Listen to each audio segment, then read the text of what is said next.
So you want to master the poop truck? You're in the right place. Buckle up and let's learn how to drive this stinky beast of a vehicle. The GIFU is based on a Sisu M series truck, more specifically the M162 version from 1982. These are flatbed trucks which can be modified to carry all kinds of cargo, and in my summer car, that cargo is brown gold. This tutorial assumes you already have your hands on the GIFU keys, so if you haven't got those yet, check out the video in the description for a simple guide.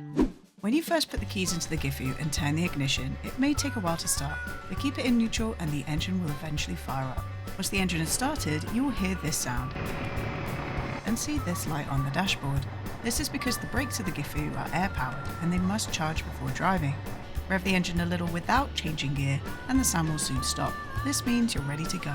The air brakes will need charging each time you start the GIFU, indicating a leak in the system that cannot be fixed. This yellow light here indicates the rear axle is lifted. The axle should be lifted when the tank is empty. However, once you start pumping poop, you'll want this rear axle to be down to support the heavier load. This lever here is the handbrake. If it is pointed upwards, it's off, and down means the handbrake is engaged. This lever here is the throttle. This is useful for filling in the air brakes, but also comes in handy for poop sucking. We also have a differential lock. Locking the differential allows the user to drive more effectively off-road, but it does make turning very difficult, so unless you're stuck, turn that bad boy off. This here is for toggling the septic tank pump on, which is connected to the vehicle's RPMs. The higher the RPMs, the faster it will empty your well. However, this is just a tutorial on how to drive the GIFU. A full tutorial on pumping sewage effectively will come out next week. Finally, we have the party lights. The GIFU itself has a whole plethora of gears, 12 to be exact, with 6 in the low range and 6 in the high range.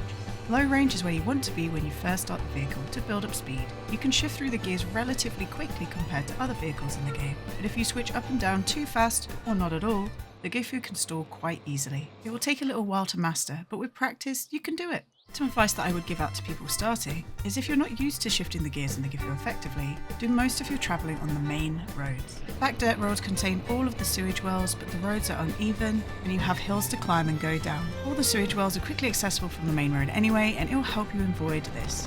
The GIFU uses quite a bit of fuel, but it also has a large fuel tank which can be found here. You can fill the GIFU up with diesel or even fuel oil here, which is cheaper, but if you're going to use the fuel oil, do not go through police checkpoints because you'll be fined heavily. Also, it takes quite a long time to fill up the truck with fuel, so go grab a water or something, maybe even a snack. Whilst the GIFU truck is a relatively safe vehicle, when travelling at high speeds, clip your seatbelt on to avoid an untimely death upon flipping the vehicle.